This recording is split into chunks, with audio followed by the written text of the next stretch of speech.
Well, there you go. Fantastic. We're back, and technology is the forefront of our minds, but that's okay. That's what happens when you're dealing and understanding your higher self. When your lower self is really taken over and the mindset changes quite substantially, you become quite human, and your thoughts and the aspirations seem to go out the window. Anyway, told the girls what the sounds of a crow sounds like, and any Australian watching would understand what I've just said. Anyway, without further ado, the butterfly's landed. There he is, butterfly's there.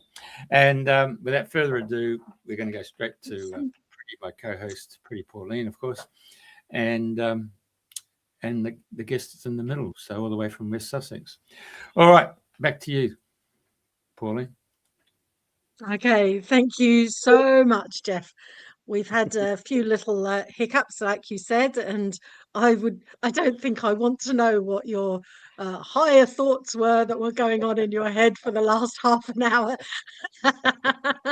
They weren't full of dignity and grace and patience, and I'm sure there was one heck of a chit chat that was going on in there that is blue in the air all around.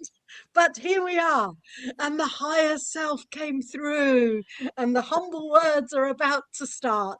Welcome, Janet. Thank Welcome, you. welcome, welcome. What a treat. Well, it's very nice to be with you, certainly, after all the technical problems. But yeah, Well, so that's the beauty of live streaming, and the yeah, fact that we are all connected, even if it's 30 minutes on down the road. Here we are. yes, And what a joy, what a great, great joy it is to marvel at the wonders in the end of technology and of the infinite wisdom that they're surrounded by us. So, Janet, what can you tell us a little bit about yourself? Where did you start? What was it well, that brought you to this spiritual journey?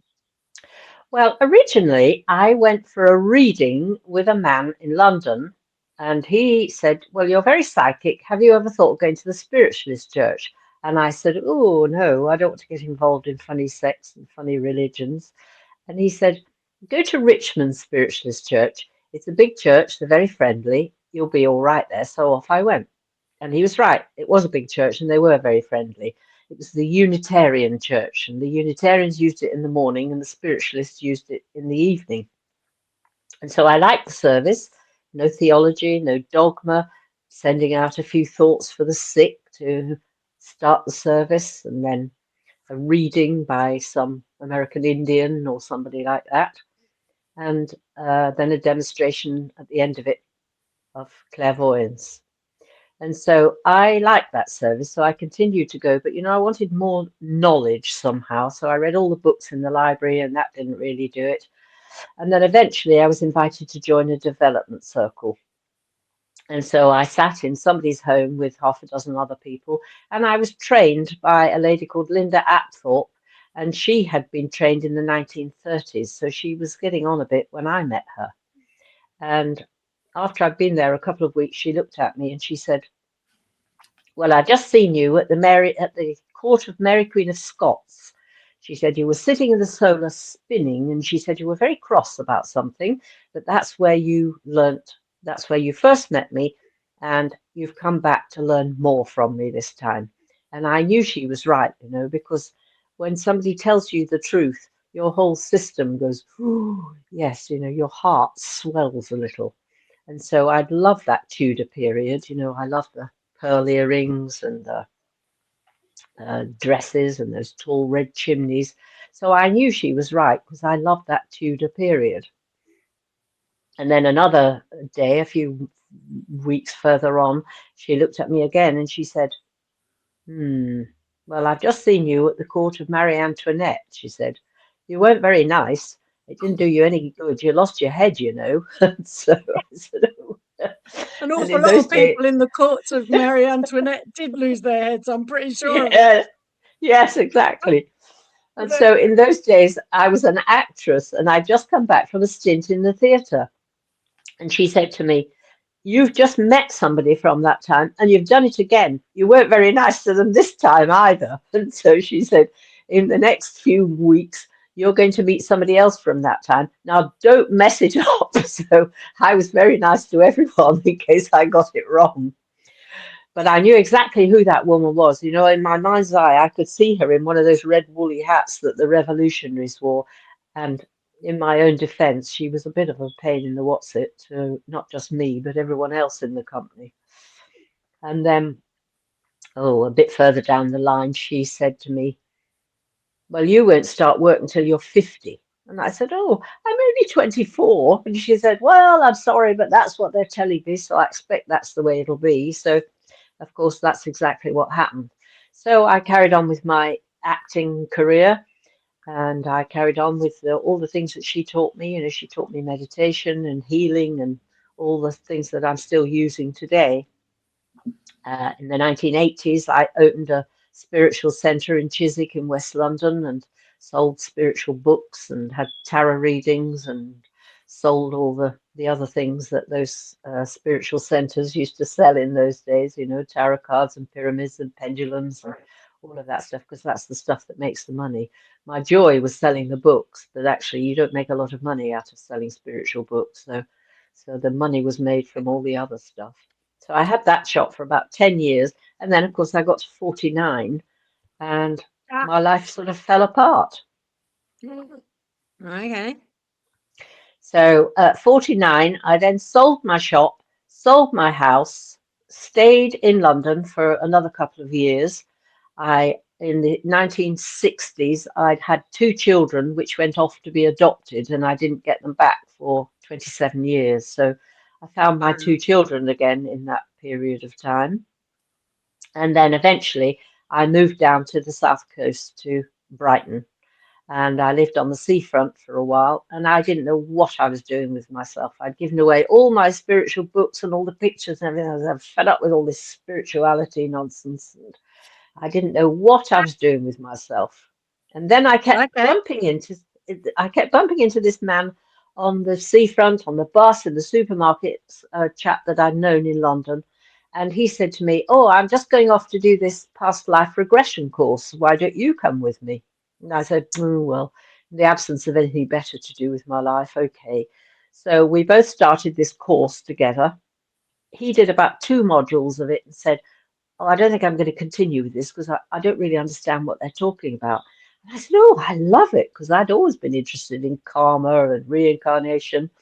So I carried on with my course. And then when I finished it, one of my friends said to me, you should go to Hong Kong. So I said, oh, how do I do that? And she said, oh, just email the New Age shop in Hong Kong. So I said, oh, okay. So I emailed the New Age shop in Hong Kong. Unbeknownst to me, a new woman had just taken over that shop. The day before, she had sent out to the universe, I'd like a new regression person, please. And so she opened her emails, and there I was. So I went to Hong Kong. I met somebody in Hong Kong who said, oh, I've got a centre in Bangkok. Would you like to come and work there? Somebody else said, oh, there's a centre in Singapore you could go to. So I suddenly found myself on this world circuit, working with all these people from different cultures, different religions, different ethnologies, all of that. So definitely divinely guided my life has been. Really? So that's what I've been doing. I've been a past life regression therapist for the last 30 years. So yes. Well, with a bit of luck, we'll have cleared a fair bit of karma this morning in the half an hour in which we were before we completely made the full connection. So yes. you on literally on a whim and a prayer, you just decided to up and off you go to Hong Kong. Is that right? Yeah, that's right. I heard you correctly, yeah?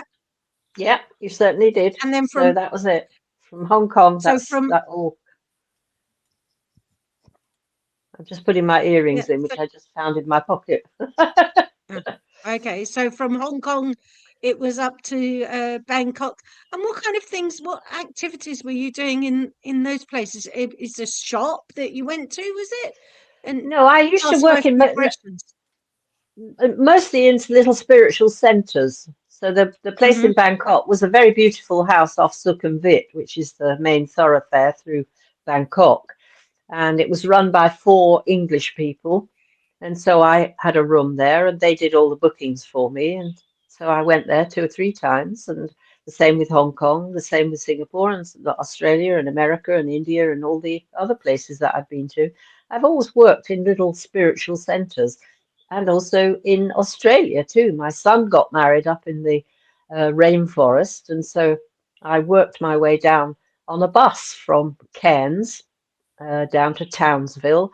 And when I when I was buying my bus ticket to get this bus down the coast of Australia, the man selling the ticket said, and this is not that long ago, this is, I don't know, 20 years ago perhaps, he said to me, "Which university do you go to?" And I said, "Brighton." And he said, "That'll be the one then." And he gave me this student ticket so I could get on this bus and get off.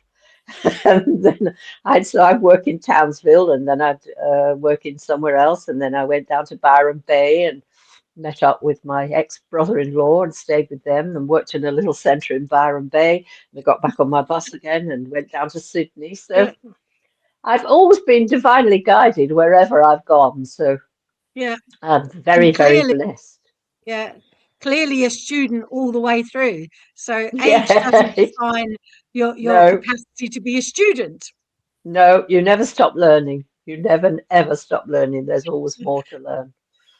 And clearly the bus driver knew that too. Yes. They were very kind, all those bus drivers, I must say. They kept saying, "Come sit up the front," and they'd point things out to me, and they were really kind. It was lovely. Okay, so for anybody who's listening that has never heard of the term past life regression, what can you tell us about past life regression and how and the impact it has in day-to-day life now? Yeah. Well, some people come to past life regression because they're just curious to know who they've been in their previous life. Some people know that they've got an issue that they know they've brought in from a previous life and they want to deal with that. So there are lots of reasons why people will come to a past life regression therapist. For myself, I will have a little chat with you first of all, just to work out what your life has been like, what kind of issues you need to deal with, where we need to go in the session. And then in the session, I take you back from last week, back through this life, just helping you release and let go and heal those traumas and painful moments and the things that everybody has to experience in life. And then back into your early childhood, back into the womb, see how your mother was feeling when she was carrying you, by which time you're in a very deeply relaxed state. And then I just use a little hypnosis or a breathing technique or whatever it involves to just move you over into those previous lives. So you have to use your imagination and your intuition. You know, some people are visual, so some people will actually see images or pictures. Some people are audial, so won't see or hear anything, but just will get words or impressions or hear something. Some people don't see or hear anything, but just have a kind of knowing of where they are and who they are and what they're doing. So that's the process that I go through in the session. So it takes quite a long time. It's 2 or 3 hours. So you've got lots of time to see and feel and experience and release and heal and whatever else you need to do. I'm kind of assuming if you're going back through the portal of the womb, that you're back into the infinite. So time is of no consequence, really. That's right. You just Is that a step fair through into assessment? that. Yes, it is. Absolutely. You just step through into that other dimension. Okay. And what kind of interesting experiences have you had? Which were the ones that are the standout experiences? Oh, gosh, let me think. Well, I had a woman who came to me with a shoulder problem that she'd had for quite a long time. She had been to chiropractors, osteopaths, healers, you name it. None of them had been able to do anything about this shoulder problem. Mhm. And quite soon after we started the session, she suddenly leant forward and she was sitting in the chair and she was doing this with her arm, like she was being pulled. And Oh, uh, ah, this went on. This went on for quite a few minutes, and then she just flopped back in the chair. So I said, "Okay, so what was happening there?" And she said, "Well," she said, "I was being pulled along by a horse.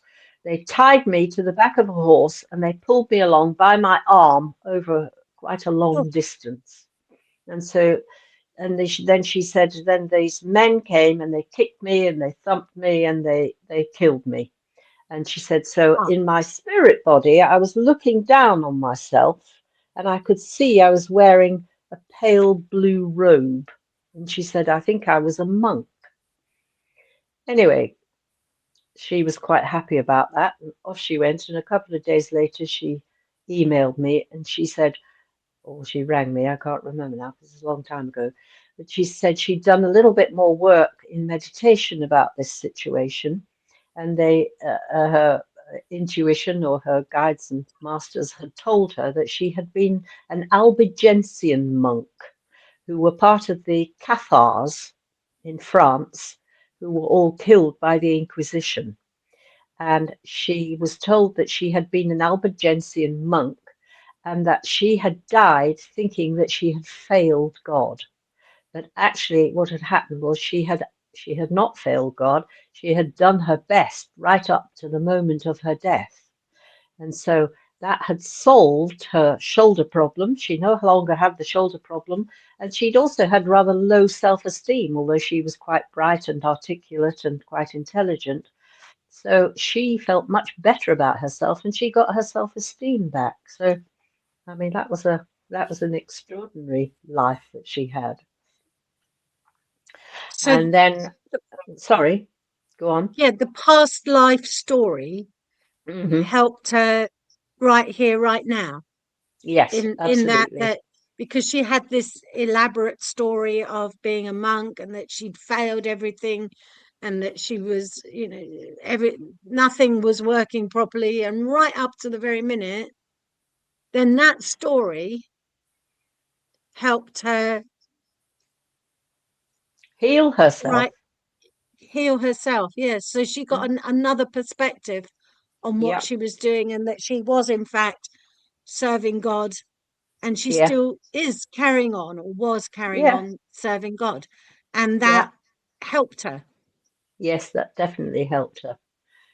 And she certainly didn't have her shoulder problem anymore that she'd had for many, many years. Mm. Wow. Mm. Wow. Uh, so I've had certainly lots and lots of, very interesting cases over the years. Um, I've had a lot of people who have died in concentration camps and things. Yeah. Uh, I found myself working in Norway, which was another extraordinary experience. I was doing a radio interview in Brighton, and a Norwegian journalist was fiddling with his dial looking for a classical music station. And so he heard me doing this talk on the radio. And so he rang me up and said, could he do an article for a Norwegian magazine? So he duly did that. So then I started getting inquiries from Norway. And then I met another Norwegian girl who lived in Eastbourne down the coast from me. And she said, oh, there's an alternative fair in Oslo. So Oh, I said, oh, well, I'll take a punt at that then. So I booked a stand and I took my neighbour with me from upstairs. We booked into the hotel and I said, well, if the fair looks like it's going to be successful, I'll stay on in the hotel and do some one-to-one sessions. So okay. this girl, she quickly sold all my one-to-one sessions. So I went to reception and I said, can I extend my reservation? And they said, no, there's an Iron Maiden concert happening in Oslo and 40,000 people are descending on Oslo and there wasn't a hotel room to be had. So I Okay. went back upstairs and I said to my friend, "Oh, I can't extend my reservation." And she said, "Oh my goodness, we've taken all this money, we've taken all these appointments. What's she going to do?" So I said, "Oh, well, I'll sort it out." So when we got to the fair, I said, "I'm just going to have a little word upstairs." So I sat down and closed my eyes, and I said, "Now look, God, I've got a bit of a problem here. I haven't got anywhere to work next week, and I haven't got anywhere to stay. So could you sort that out for me, please?" And I got a lovely whoosh of energy, and I said, "Thanks very Oh, much." And then the woman from the next door stand poked her head round and she said, "Hello, good morning, how are you?" And I said, "Well, I'm fine, except I haven't got anywhere to work next week and I haven't got anywhere to stay." And she said, "Oh, you can stay with me. I'll go put you up." So I said, "Oh, thank you very much." And she said, "I haven't really got anywhere for you to work." And so I said, "Well, I'll just take the bed for the night and I'll sort the other bit out later." And then, as I've said that, another lady that I've been speaking to the day before came back and she said, "Hello, how are you?" And I said, "Oh, I'm fine, except I haven't got anywhere to work next week." "Oh," she said, "come and work at my house. I've got a big house." So that was it. So I went to stay in her house eventually, and she took over all my bookings for me. And so I worked in her house for quite a few years. And then another friend came in and took over the bookings. So that's how I found myself in Norway. And I've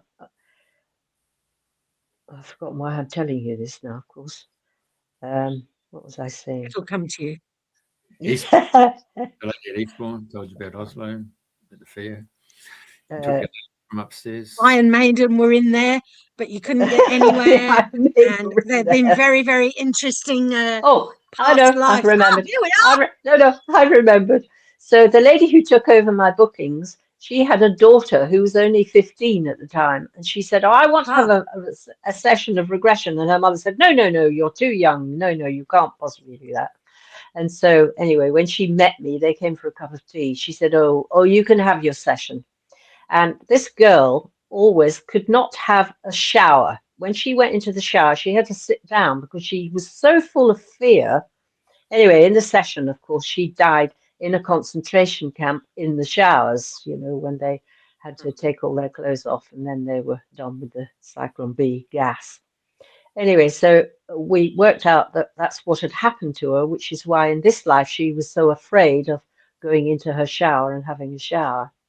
And then at another point in the session, she said, "Oh, my feet are burning. They're burning my feet. They're burning my feet." So she'd also been burnt as a witch too. So that was one instance where she had obviously been Jewish in a previous life. And then I had another woman who came to me when I lived in Brighton, and she was half Jewish in this life, but she wanted to know why she'd only been half Jewish. And so very quickly into the session, she suddenly went all stiff and said, "Oh, I'm in this terrible place," she said, "and there are men here in long leather coats with Alsatian dogs, and it's very, very cold." And so she then described where she was, and then she said, "There's a place that we're not allowed to go into, and there's a terrible smell here." She said, "It's the smell of death." And then she suddenly went, "Verboten, verboten, verboten," which means forbidden in German.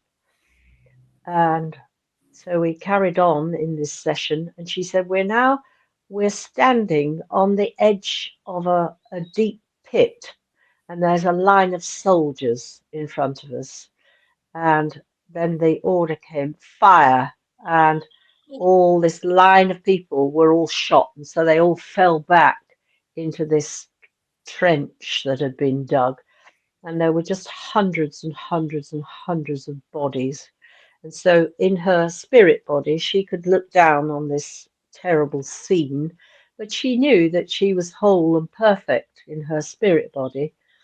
And so that really answered her question, because eventually she went back up to the light and joined her higher self and her soul group, and she was fine after this really hideous experience.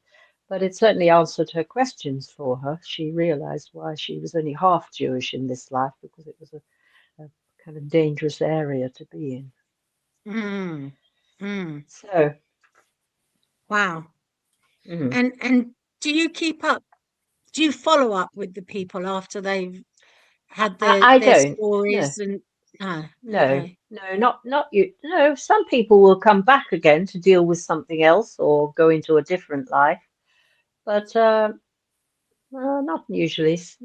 It depends. If people want to take their inquiries a little further, then they may come back for another session, but Mm.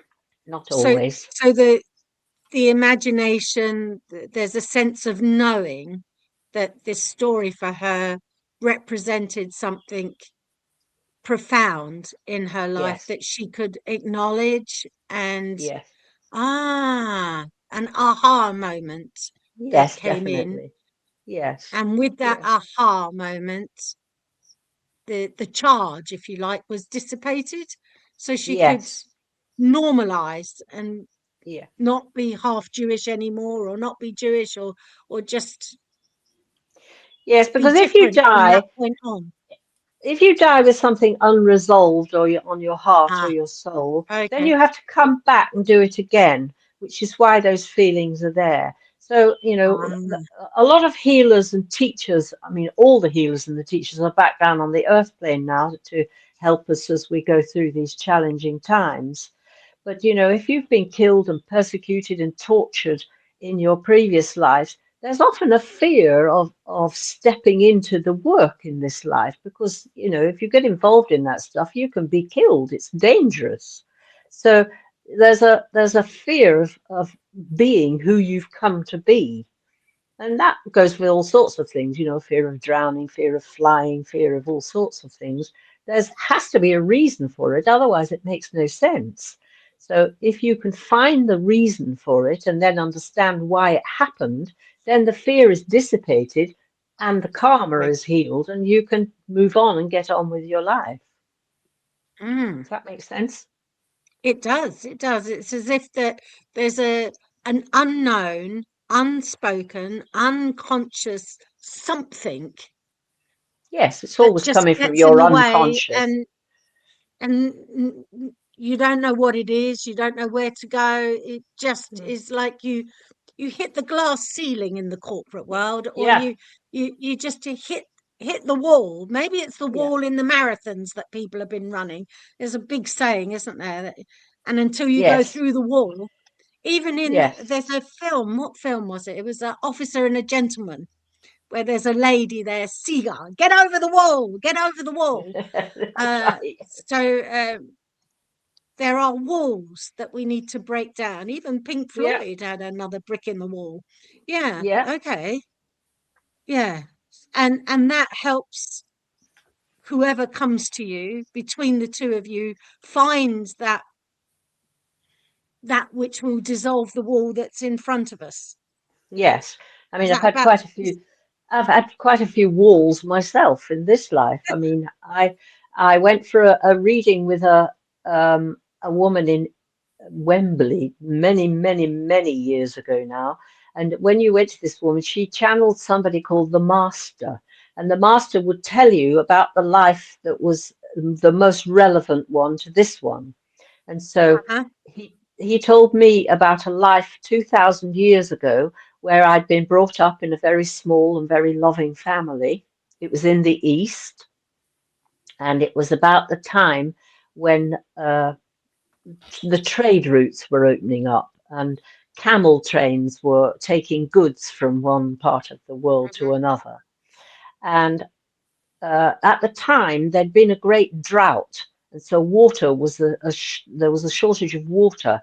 And we lived, this village that I lived in had an oasis, and it was very low. So the elders of the village decided to dig a new well, which was quite a mammoth task. And one of these camel trains had parked themselves on the edge of our village, and the people from the camel train were helping the villagers to dig this new well. And Hmm. there was one man on this part of this group from the camel train who I knew was dangerous to me. And so I kept myself in the house with the women, and I was about to marry my cousin. And we'd been brought up together. We were very much looking forward to our life together and having children, and everyone was very happy about it.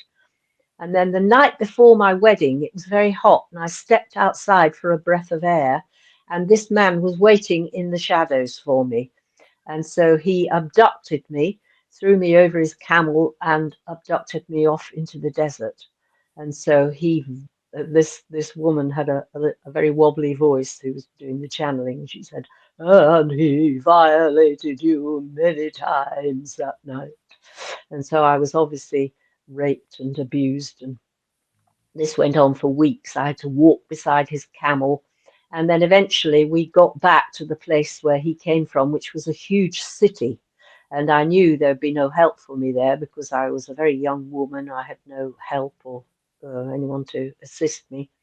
And I had to work in a place that made shoes for the ruler. And I stayed in this place for 10 years. And I had 2 children by this man until eventually he took his focus off me and I had a little more freedom, by which time my children had grown up and I managed to escape.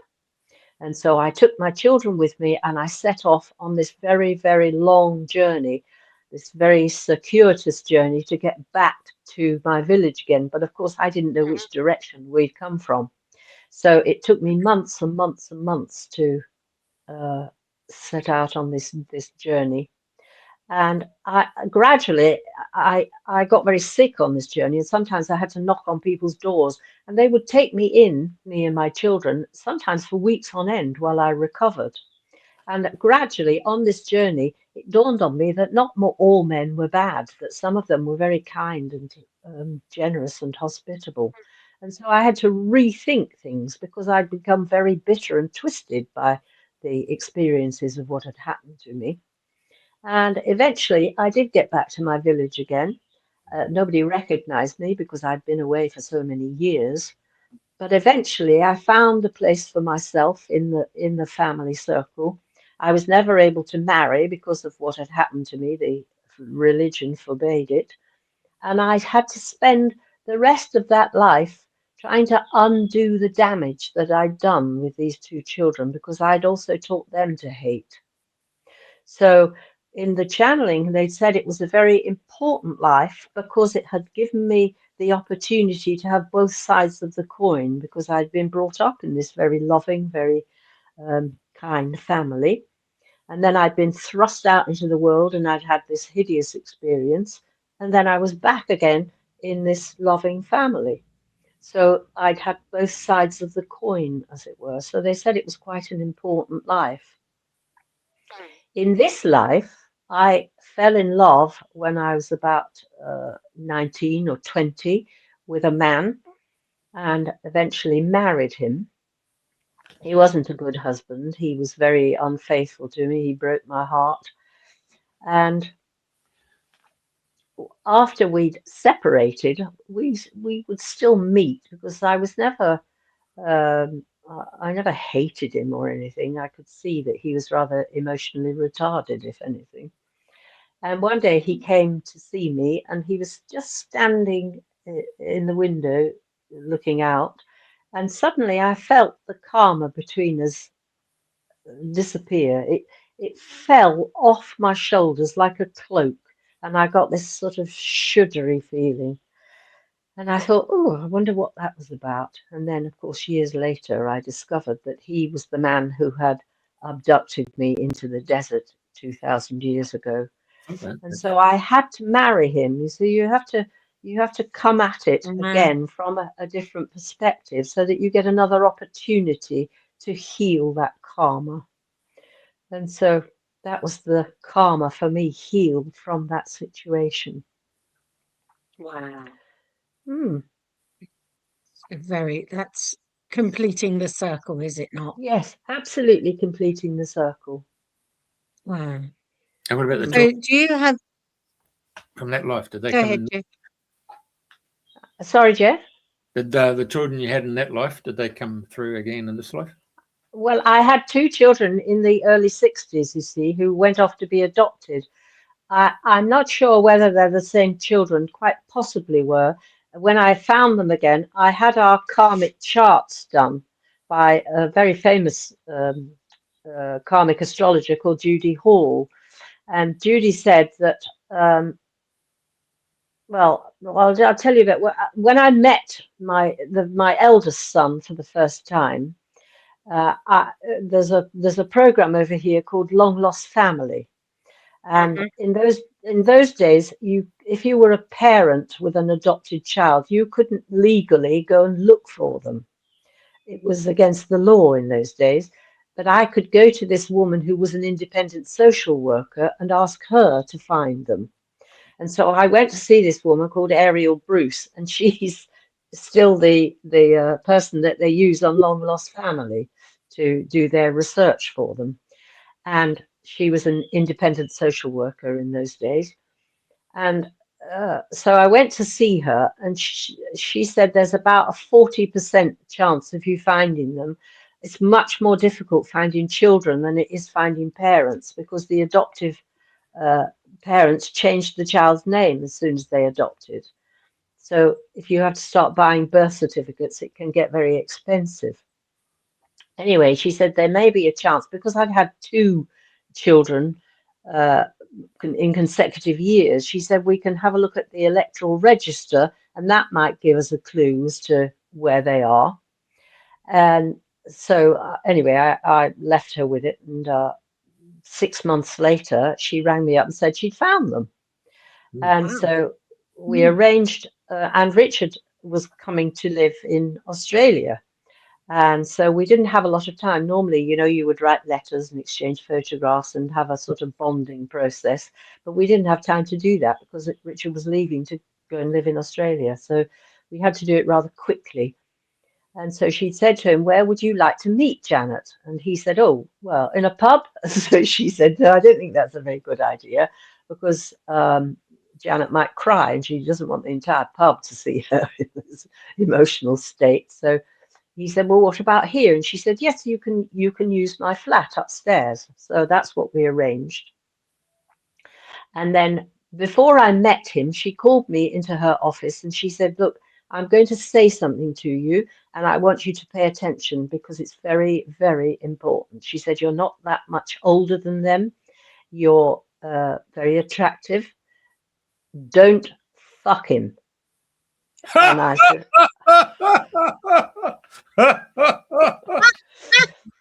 now, you couldn't mistake that instruction. She didn't say don't get too close, don't fall in love, don't whatever. Oh, she was very accurate. She was very, very accurate. So you could not mistake that instruction, because she said, if you do, you will never retrieve the situation. And she said, I'll say the same thing to him, so you both know that I've given you these instructions. So that was it. She said, I think you'll get on very well with him because he's quite laid back. And so that was it. So we met, and he came into the room and he said, "Hello, Mum." And he came over and he kissed me on the cheek, and we sat and chatted and had a glass of wine. And then I took him out to dinner. And halfway through dinner, he said to me, "You know that thing that Ariel said?" And I said, "What, not to fuck you mean?" And he said, and we both went, "Oh," and we both laughed. Anyway, so we had a little wander around Covent Garden and we chatted and got to know one another a bit more. And then I took him to the station where he was to go back to stay with his adoptive parents before he went off to Australia. So I said to him, "What are you doing the next evening?" And so he said, "Nothing." So I said, "Well, I'm going to the premiere of a film that I was in. I've only got a small part in it, but you might like to come with me." And he said, "Oh, yeah, that would be great."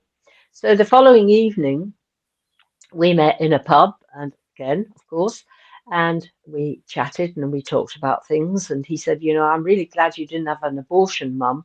And I said, "Well, to be perfectly honest, in 1965, that wasn't an option. You either had to pay a great deal of money to Harley Street specialists to have an abortion, or you had a backstreet job, or you had the baby. There wasn't a lot of choice in those days." Anyway, I said, "Look, we must be going." So we set off down the Haymarket to go and see the premiere of this film that I was in. So there we are, arm in arm. We're marching down the street, and suddenly there's this very strange energy between us, which was really quite sexual. And I thought, my goodness, that woman is absolutely right. I don't know this boy from Adam. I know he's my son, but I don't really know him. And Richard had been very promiscuous in his youth, and so had I. And so there was always, every time we met, there was this very strange energy between us. And so I had to hang on to my socks and, keep control of the situation, because every time we parted, he'd say, "Oh, I'll just walk you to your car, Mum." And then we'd have a hug, and then he'd stick his knee between my legs. And, he was very provocative. So I knew it was me that would have to hang on to the situation. So when I had our charts done by Judy Hall, the Okay. karmic astrologer, she said that Richard and I had had lots of lives together, lots of lives where we've been lovers. She said, you've been actors together in Greek theatre, where on stage you were playing mother and son, and off stage you were lovers. So there was always this kind of Wow. confusing energy between us. In Shakespearean times, we'd again been actors together and had a similar kind of situation then. And she said Richard had played all the sort of fairy parts in the Shakespearean plays. But as he grew older, he got rather bitter and twisted because he didn't have enough strength and gravitas to move on to the sort of heavier roles. So he wasn't very happy in that life. But we clearly had a lot of lives together where there'd been this confusion about the sexuality and who we were. So when I met my other son, there was none of that. We'd only ever had a mother and son relationship in the past. So it was much, much easier. So, So the roles were far better defined yes, between, yes, whereas yes, with the, okay. yeah. Yeah. So once again, there's been a bit of healing to do, because just in the previous life where I had to spend that life trying to heal the hate between my children and myself and the situation, in this life, of course, I had to explain myself to them. They had different fathers, which they didn't know about. They were brought up together in the same family, but they had very different they were very different personalities. They were either ends of the spectrum. My younger son was in the army and was very neat and tidy and liked order and Yes. structure. And Richard has dreadlocks and takes more drugs than you could shake a fist at. And so they're very, very different. So once again, I've had to kind of, do a bit of healing work, trying to sort it all out between us. Yeah. So a bit of karma That, there between us, between the three of us. And what's the is there another gentleman coming into your life, where you can discover the male anatomy? What's going on there? I've had plenty of that, I can assure you. Not at the moment, though. I've had a very, very rich life with lots of fun. It's not all been good, but it's been rich, definitely. Well, Richard. it's Very good. the integration of extremes. Yes, definitely. Okay. So just a question. So people come to see you for the past life. Do you actually, you brought those stories to us now, but do you actually go in the early days when you went to the different churches? Did you actually end up going and do past life regression? When that lady obviously just absent-mindedly said, "Oh, you're in the Tudor royal family type thing," and then you're over there at Mary Antwerp. Apart from that, was there anybody else who you sat down with and went through the whole exercise of dwelling into this whole scenario for 2 or 3 hours, and you realised, oh, if they can do it, so can you? How did that come about? I'm sorry, I don't quite understand your question. For you to do what you're doing now, and the concept of doing it for 2 to 3 hours, did you actually learn that by seeking someone else to do the same thing? You went there as a person? I did a course. I learned how to do it. What I learned on my course bears no relation to what I do now, of course, because you develop your own techniques, and Years ago, there was a woman called Dolores Cannon who I met through my shop. Actually, she came and worked. She did an evening with us, Dolores Cannon, and she was a past life regression therapist who wrote a lot of books.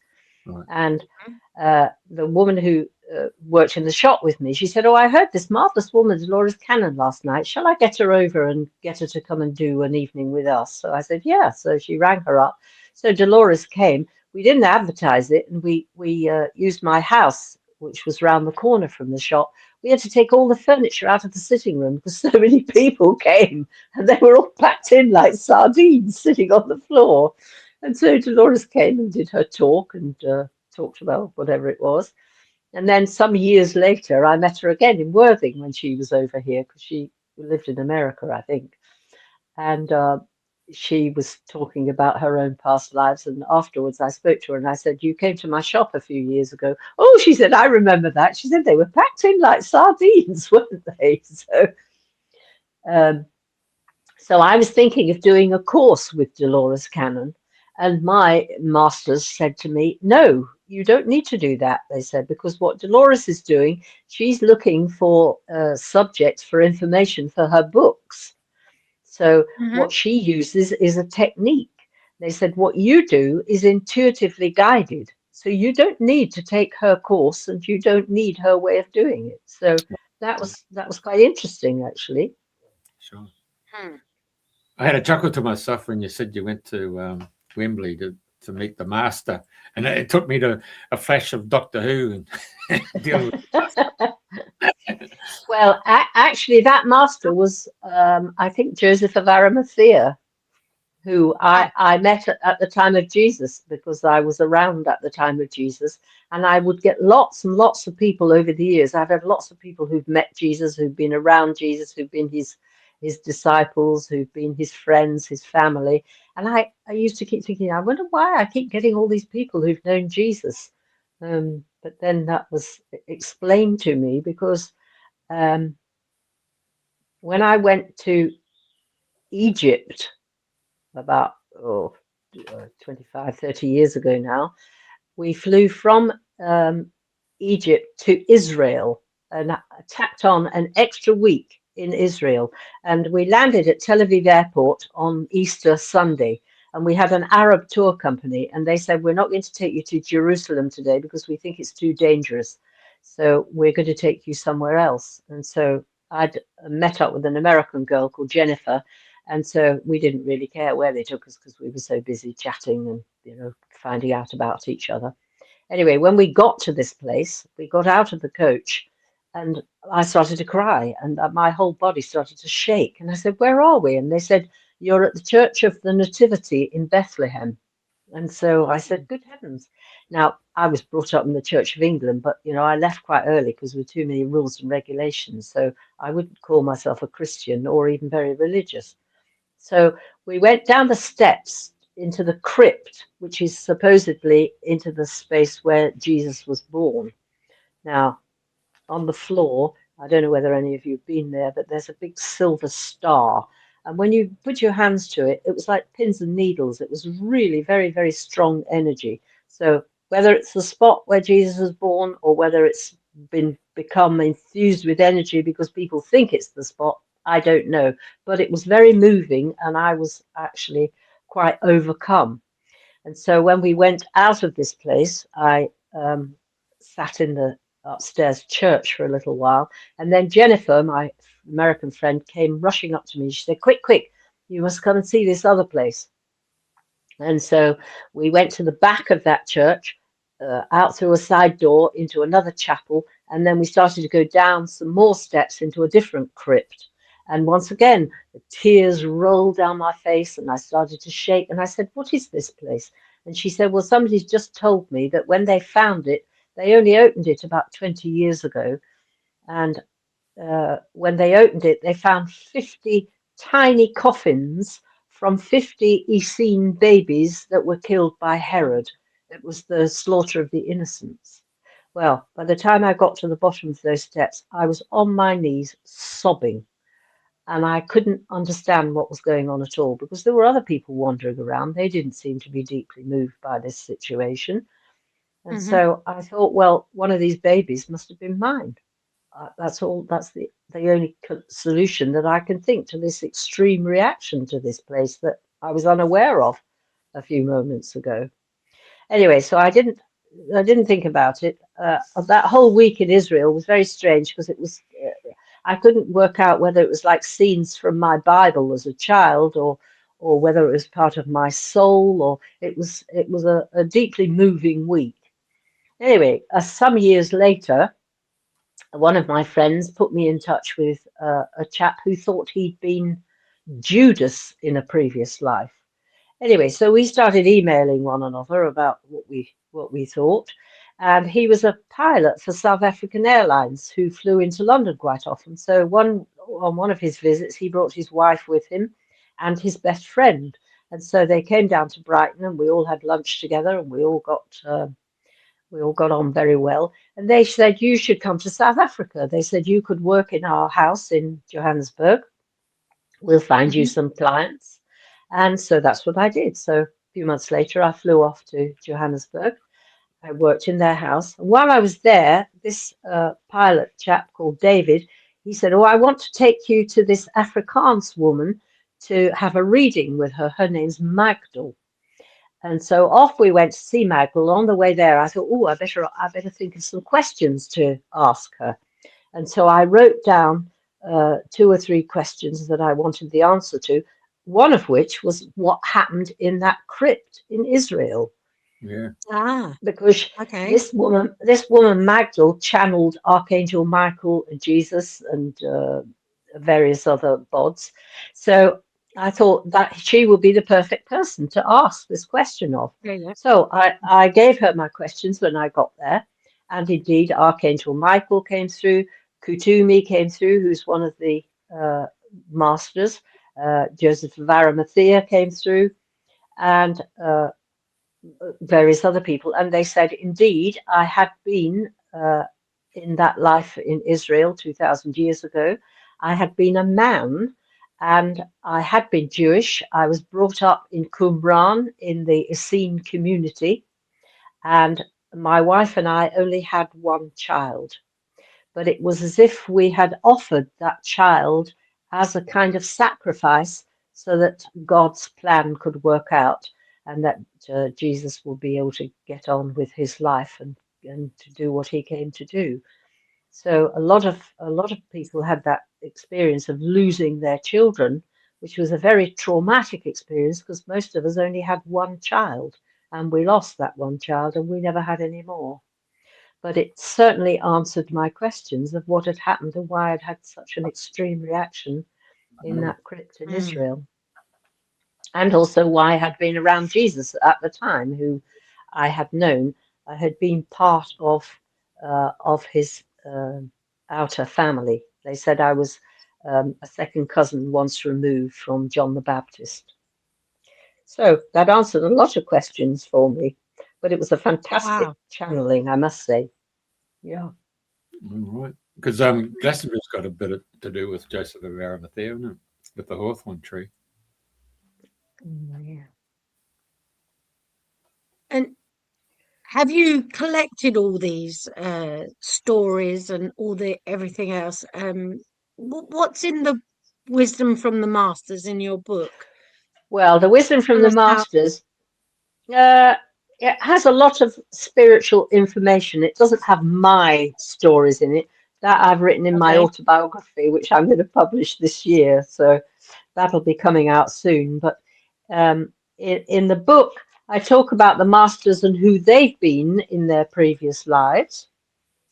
Some of them have, a lot of them, the masters we know quite a lot about, like Saint Germain, for instance. He was Jesus's father 2,000 years ago. Saint Germain. Yeah.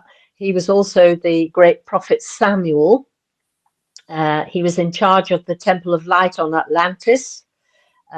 In his last life on Earth, he was the illegitimate son of Queen Elizabeth I, because if you look in the history book, she had this strange illness when she was very young, and they shunted her off to some remote castle, but in fact she was just pregnant and having a baby. But because she was unmarried, she wasn't able to acknowledge the child. So the child was passed on to one of her ladies in waiting and was brought up in the Bacon family, and he was Francis Bacon. And that was his last Mm. life on earth, and he ascended from that life into the light. But he's been back many times as a spiritual master because he can create a body for himself and then use it. So he was around at the court of Marie Antoinette, apparently. He was also around in Germany. So he's had a lot of lives since then on the earth plane, trying to help humanity to deal with things. He ran a mystery school, apparently, at the court of the Louis and Marie Antoinette. So there are lots of masters who've had lots of interesting lives on the earth plane. And so I write about that in the book. I talk about your I am, which we started off this program talking about, your higher self, your I am presence. And so there's a lot of information about your I am. I talk about soul agreements, because you make a plan for yourself, before you come to the earth, while you're in that huge being of light that is the real you. Your higher self is a magnificent being of light. I think you've got that picture somewhere, Jeff, haven't you, of your higher self? So they're not flat rings like that. They're spheres of light that interpenetrate one another. And so depending on who you've been in the past, some of those colors will be stronger than others, depending on your interests and your evolvement and who you are and which ray you're attached to and which master you're attached to. I mean, there's a lot of information about the rays. So, I mean, that's a huge subject all in its own right. But while you're up there in that higher part of yourself, before you come to the earth each time, you just bring down a very small aspect of who you are, enough to deal with this life. The bulk of you stays up there, and that part of you holds all your knowledge, all your wisdom, all your love, all the karma you've already healed and dealt with is all held up there in that higher part of yourself. The little bit of you that's down here in your physical body is a very small part of you. So before you come to the earth each time, while you're up there, you make a plan for yourself. So you might have a look at that book of your previous lives. Now, I like to think it looks a bit like the photograph album in Harry Potter, where all the photos wave back at him. It's a bit like looking at movies of who you've been in the past. So as you look at that book of your previous lives, you might think, oh, dear me, didn't do very well in that lifetime. What did I think I was doing? So I better have another go at that. So you take that aspect of yourself and you build it into a plan for your new life. So you might look at other lives and think, well, I've got those skills, I've got those abilities, I've used those before. I'll take those back with me because that will help me to earn a living, or that will help me to be in service, whatever it is. So you take different aspects of yourself, things to heal, things to help your soul to grow, things to release and let go of, skills and abilities. So you build a plan for your coming life, and you do that with the help of your masters and your angels, because you're not doing it on your own. And so when you've worked out what it is you're coming for and what your challenges are and what your opportunities are, then you need some help with the plan. So you go to your soul group and you say, I'm going back down to the earth again, but I need some help, please. So I need a mum and a dad and some brothers and sisters, a husband or a wife, some children, whatever is involved in your plan. And so your soul group agree to be part of your plan, to play those roles for you and behave in whichever way it demands that your plan needs. And so once you've got the agreement of all those people, then everybody's signed the contracts, and then the plan goes into action and the players start to appear. Because we're just in a play down here. It is just like Shakespeare said, all the world's a stage and all the men and women merely players. They have their exits and their entrances, and one man in his time plays many parts. And so when you've got the agreement of all those people who are going to be in your life on the earth plane, then the plan goes into action. So your grandparents arrive and their karma draws them together. Your parents arrive, their karma draws them together. And then you arrive as that little soul on the earth plane. Now, if you're coming to deal with negative karma, you have to come back to the earth to deal with it. That part of you is totally perfect. So you can't heal things when you're in the realms of light. You have to come back to the earth to heal things. So when your little soul arrives on the earth, that karmic energy goes zoop, and it's drawn back to you. And then that karmic energy draws you along your path, drawing towards you the people and the experiences and the things that you have chosen to deal with in this life. Does that make sense? Sure. Yeah. So once you set off on your pathway, then the karmic experiences and the opportunities that you have chosen will be drawn to you. So it's up to you whether you take that opportunity or not. You know, everything is about choice. If you don't choose to take the opportunity and heal the karma, then you have to come back and do it again, which is really very boring. You might as well do it while you're here. So the big picture here is that you're talking about you as a soul who wants to come and experience that. But really, to get that soul group to come along and agree to it, I mean, they might have already healed their situation. They're here for their own purposes as well, you know, their own karma and their own growth and their own healing, but they have agreed to be part of your plan. And usually those are the people in your immediate circle, you know, your family, your friends, your work colleagues, the people that you come into contact with most of the time.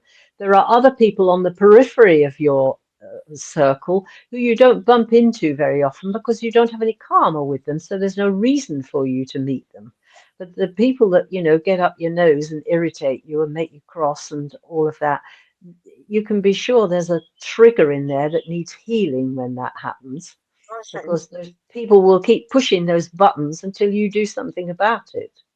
Like you. Okay. Like this morning, I was just thinking the same thing, Jeff. What have you two been up to? you know, offer. And he, oh, fuck me, what's going on here now? Yes, well, there are, when you come into, you know, when there are people in your family or in your friends, or, you know, sometimes you, in your, especially with your friendships, you've just come back to support one another. So you find that the similar experiences keep happening to you. You know, it happens to her, then it happens to you, then it happens to you, then it happens to her. So it's like you're on a sort of parallel pathway together where you can support one another and help one another. And so those are just supportive friendships. You might not necessarily have any karma to pay off to one another. But if there are people who keep irritating you and getting up your nose, then you can be sure there's something either in you that needs dealing with or something between you. You know, souls make different agreements while they're up there. So you make single agreements where you come to complete some piece of karma for yourself or some challenge from the past. Then you also make joint agreements. Now, my mother and I, we had a joint agreement many, many years ago in Lemuria, which was the civilization before Atlantis. My mother and I worked in a temple together, and we both worked with energies. She wasn't my mother in those days. We were just colleagues. And my mother worked with absorbing energy, and I worked with radiating energy. So we worked in a very complementary way together. And then we went somewhere where the energy was very dark, and there should have been a group of us to support one another, but for whatever reason, it turned out that we're just the two of us. And my mother got caught up with this dark energy, and she wasn't able to release it from herself. I wasn't able to help her, and she blamed me, and she criticized me, and she blamed me, and she criticized me for the rest of that life. And she died not having resolved that situation for herself. So, as I say, if you die with something unresolved on your heart or your soul, then you have to come back to release it. So in this life, she was my mother. We had a very challenging relationship because she would not have anything to do with spirituality. Because if you get involved in that stuff, it can kill you. It's dangerous. So when I had my shop, she would say to me, we were going out, don't mention that shop. And I'd say, why not? She said, well, they won't understand it. And I said, well, you're not really giving them the opportunity. Well, just don't mention it, she'd say. So she wouldn't have anything to do with spirituality at all. And so she absolutely adored me, my mother. She was very, very loving. She was a lovely mother. But when it came to spirituality, she wasn't having anything to do with it at all. So there was a whole part of me that she didn't understand and didn't want to understand. However, she died at 95. And so just in the last few days before she died, I was sitting by her bed and she was going in and out of consciousness. And so I thought, I'm going to tell her about this karma between us. And so I explained to her how we'd worked in this temple with these energies and what had happened and how she died with this situation unresolved. But I said, you know, Mummy, you love me and I love you, and you're going to a great place soon. You'll be absolutely fine. There's nothing to be frightened of, and you will be fine. And I love you and you love me. And as I said that, a little tear rolled out of her face and she just looked at me, and she died a few hours later. And so some months later, I was having a chat with one of the masters, and I said, "How's my mother doing?" And they said, "Oh, she's doing very well. She had a big soul wound that she's been healing, so she's coming on. She's doing very well." And I said, "So did we heal the karma between us?" And he said, "You did, but only because of what you said to her in those last few moments, which gave her the opportunity to release that energy for herself and let it go." So that was very good. So that was another little piece of another little loose end tied up. So that was an example of a joint agreement. And then people make group agreements, you know, where groups of people come back together either to heal some karma for themselves or have some project which they want to continue with. Years ago, when I had my shop, my friend Jennifer, who I'd met in Egypt, was over. She was a terrific healer, and she built up quite a good clientele working through my shop. And so one day I said to the girls in the shop, shall we go back and have a cup of tea and see Jennifer? And so we all went back to my house around the corner. And when we went into the house, Jennifer met us, and I said, "Oh, you don't look very well." And she said, "No," she said, "I've got a terrible pain in my stomach. I don't feel very well." And I said, well, we'll all go into the sitting room. And one of the girls said, "Well, why don't we give you some healing?" So Jennifer said, "Oh, yes, that would be great." So she lay down on the floor on the hearth rug, and the rest of us, I think there were 4 of us there, and we started doing the healing. And in those days, I was into drumming and American Indian culture and all of that sort of thing. And so we had 2 drums there. So somebody picked up one of the drums and just started very gently just making a sound on the drum. And I picked up another drum and also started doing the same thing. And we just then started sending the healing energy to Jennifer. And then suddenly the drumming got much more intense and much louder. And it was like I couldn't control my hand. And suddenly I saw this scene in an American Indian village. And the soldiers came and totally ransacked this village. And there was shooting and firing, and people were falling down. There was blood, there was fire, it was a terrible, terrible scene of carnage. And we were all there. The girl who worked in my shop, I could see her. And I knew she was my daughter. I could see myself. I had these long braids and my hair was grey. I was quite old. And eventually the drumming sort of tailed off and then came to nothing. And we all sort of came back into ourselves and we all opened our eyes, and we'd all seen the same scene in that village at the same time. And Jennifer sat up and said, "So do you all know who you were? And Caroline said, oh, Janet was my mother. I said, oh, you were my daughter. And somebody else said, oh, you were my sister. And one of the girls said, one of those soldiers was my father. No wonder I've always had such an animosity to him in this life. And Jennifer said, it doesn't matter who you were or what happened, but you have all been brought together to heal that situation and release it, because we are all eternal.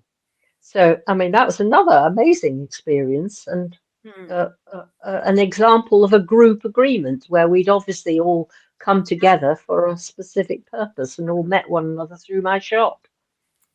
Yeah. Can I ask you something that's come up while I've been listening and talking to you? That there's a great saying that we use a lot in England, which is least said, soonest mended. Yes.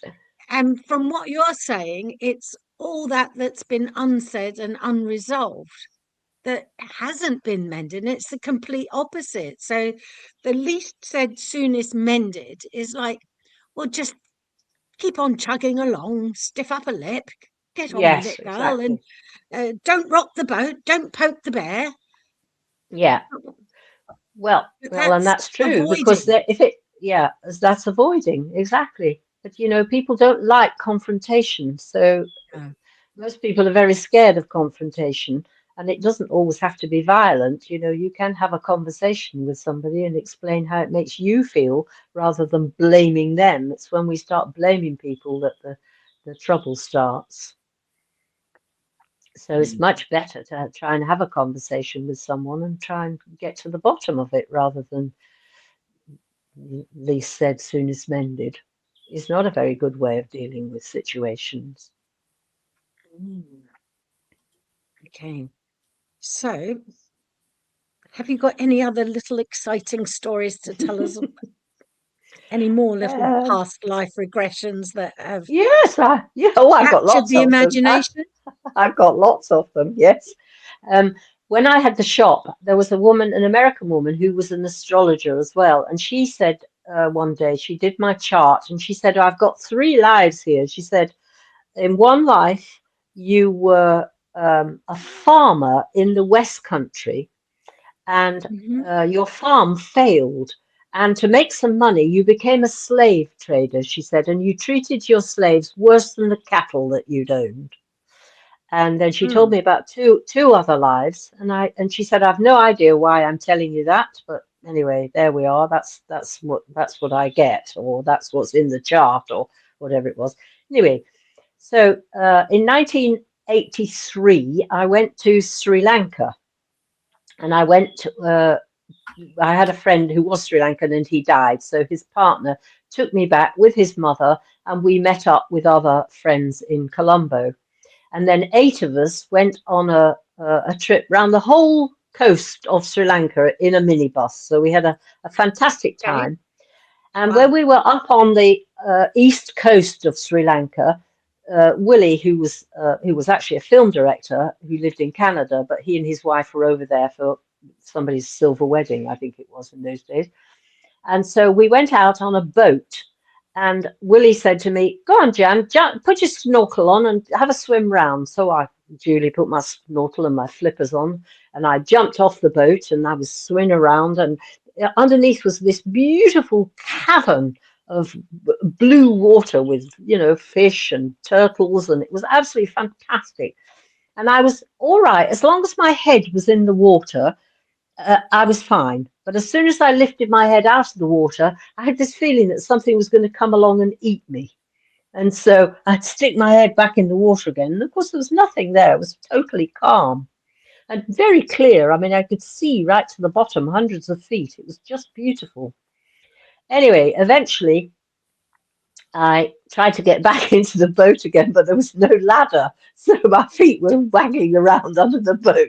And eventually all the men in the boat hauled me back on board again, so I was fine. And so I had a wonderful time in Sri Lanka. And in fact, I'm going there again at the end of the month for 3 weeks to see the same people who I haven't seen since 1983. However, so some months later, there was a woman in Brighton who used to channel a Japanese being called Akado, who had only died in the 1950s, I think. And so she would bend over and she'd say, well, cheerio, I'll see you later. And then she would go down like this, and then she would come back and he would say, ah, Janet, how are you? Oh, very good. We have very good time today. Great fun. We have lots of fun.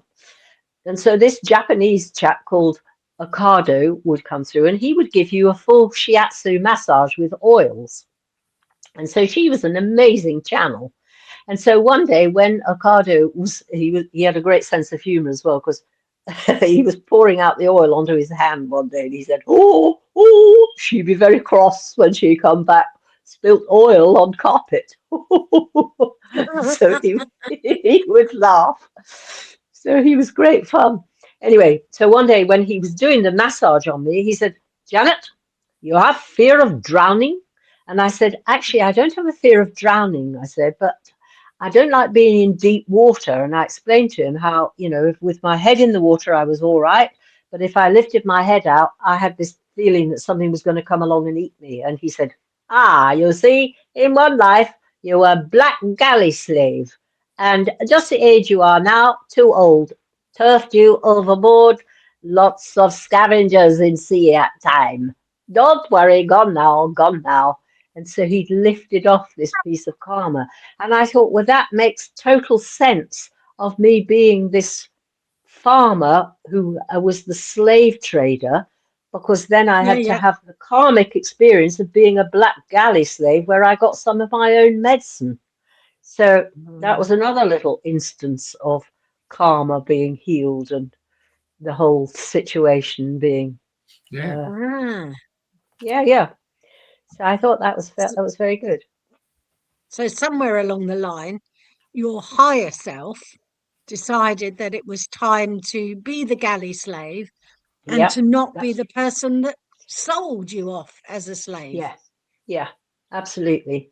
So, sometimes we make decisions that are quite hard to understand. You're saying to yourself, why on earth am I going through this experience, especially if you've been abused in some way? It's very hard to understand why you would choose that situation. But of course, you did choose it. I mean, the masters told me that very often, if you've chosen to be sexually abused in this life, in a previous life, you have perhaps abused yourself, where people used to flagellate themselves and wear all those hideous things around their thighs. If you abuse your body in that way, then and you die with that situation still on your soul, then you will come back into this life where somebody else abuses you, where you get the opportunity to have another look at it and to release it for yourself. Because everything is about forgiveness. You have to forgive either the person or the situation or yourself, whatever it is. You can only heal karma with forgiveness, with love and forgiveness. That's really all there is. I noticed over the years, when you go to a demonstration of clairvoyance, that I would say pretty close to everyone who comes through always says, I never got the opportunity to say I love you.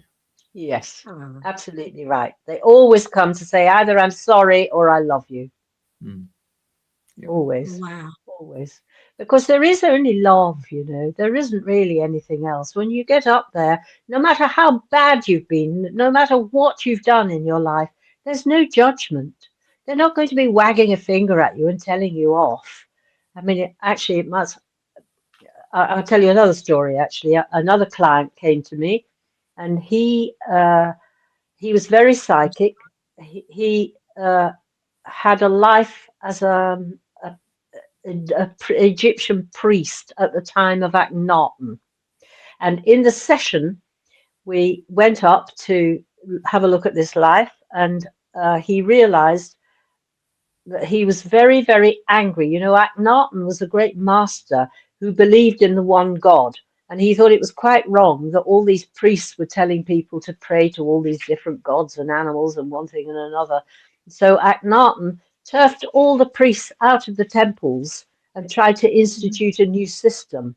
And of course, all those priests were very, very angry with him because they lost their money and their prestige and their position and all of that. And this one priest, who was my client in this life, I took him to look at that life. And in that life, he had, Akhenaten had built himself a new temple out in the desert. And this priest infiltrated himself into Akhenaten's palace, and he managed to put powdered glass in Akhenaten's food and kill him. And so in the session where after he died, I took him up to stand before the karmic board to account for himself. And he said, "Oh, Akhenaten was right. There is only one God. Oh, what have I done? What have I done? What have I done?" And then he said, "The strange thing is, there's no judgment here." He said, "They are sad at the way I have used my time on earth, but there is no judgment. There is only love." And so he was astounded by that. And I think really, if you've done some terrible things in life, it must be much worse to have those masters look on you with sadness rather than wagging a finger at you and telling you off. Mm-hmm. So there is only love. There is no judgment. Wow. Very So good. I'm sorry and I love you. I'm sorry and I love you. That's it. That's it. Seems to be the portal into resolving karmic issues. Yes. And when we And- genuinely say I'm sorry, Yes, it you has have a to do it from your heart, you see. You have to Yeah. be you have to feel it. If you can't Yeah. feel it, you can't heal it. And very often people say, "Well, I'm sorry, I'm not willing to forgive my father or my mother or my husband or whatever it is." And I say to them, "Well, that's entirely up to you. I can't force you to do it. But wouldn't it be better to do it now while you have this opportunity? Because you don't want to have to come back into another life and do it all over again, because that's really, really boring. So better to do it while you're here." So most often they will take that opportunity and do it. Yeah, there is a huge difference to, well, I'm sorry you feel that way, and oh, I'm really sorry. Yes. And I had no idea it was going to have that effect on you. I'm so Yes. sorry. I'm really, well, so there is a huge difference, isn't there, in the There quality is. Yes. of how one Yeah. says sorry or how one says, I love you. Oh, Yes. of course I love you. You mean I don't love you? Oh, yes. Yeah. Yes. So we should all take the opportunity to tell the people that we love how much we love them and how much we value them, and for playing those roles in our life, rather than having to wait and come back and do it through some medium later on in life. Yeah. So with the wisdom from the ascended masters, how would you summarize that then? Just Do you mean the book or the wisdom? Well, there's that which is written down, and there's that which you've experienced. Well, this picture that you've got up there now, this is one of my paintings, and I painted it years ago. And as I was I used to go to a woman who did an expression painting class, actually another Australian, and she lived in Chiswick. And so I went to her for about 7 years, and we did 2 hours painting in silence every Tuesday. And so you stood for 2 hours in silence, and you could paint. You could just paint from your soul, really. You were just painting. It was called expression painting. And one day I was doing this painting, and as I was painting it, I kept thinking, I know this place. This is very familiar to me, this place. And when I closed my shop, there was one book on the shelf, which was a theosophical book by Ledbetter, I think it was. It was called something to do with the masters. I've forgotten now what it was. Anyway, I hadn't read this book, and I put it on the shelf, and some months later I thought, oh, I'll just have a look at that book. And it fell open at a line drawing that said a ravine in Tibet, and it was identical to that painting. So it was in black and white, it wasn't in color. But when I was doing that painting, I knew it was really familiar to me, that place. So it's a ravine in Tibet. And 3 of the masters that I had worked with in the past, in my previous life, lived in that ravine in Tibet. So that was another interesting little moment. So in the book, there's lots of wisdom. It is an A to Z of spiritual knowledge. So it goes from abandonment down to, I think Zarathustra is the last Z in it. So it has lots and lots of spiritual information about all sorts of things, about your higher self, about the masters, about feelings and how you deal with life, and the laws of the universe, the karmic board. So yeah, lots of information there. Yeah. I do remember you sending me some pictures. I don't know if we've got those to hand at all, Jeff. They've disappeared, have they? Got 'em. They were all right then. Maybe on how can I send you those? There's a do you remember the pictures that you sent me some time back, Janet? There's a Yes. picture of the Of the paint, round yes, of your painting. higher self. It's the picture of your I am presence, your higher self. Yeah. Okay. I Well, we haven't got haven't that even to got one show here. you at the No, moment. it doesn't matter. Not to worry. It's on the Facebook Messenger, Jeff, if you can find it at all. No, not to worry. You gave me the link No. only to Amazon for the book. Okay then. All right. Is there any questions that you think we should be asking you that we haven't touched on? I don't think so.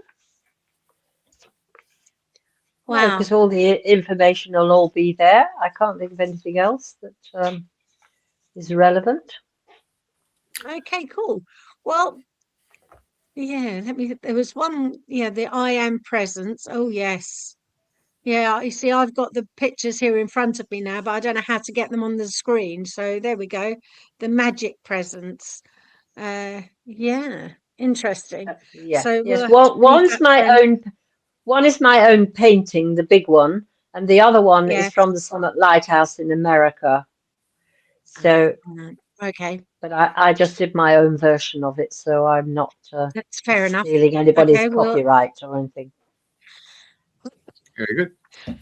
Well, thank you very much, Janet. I really appreciate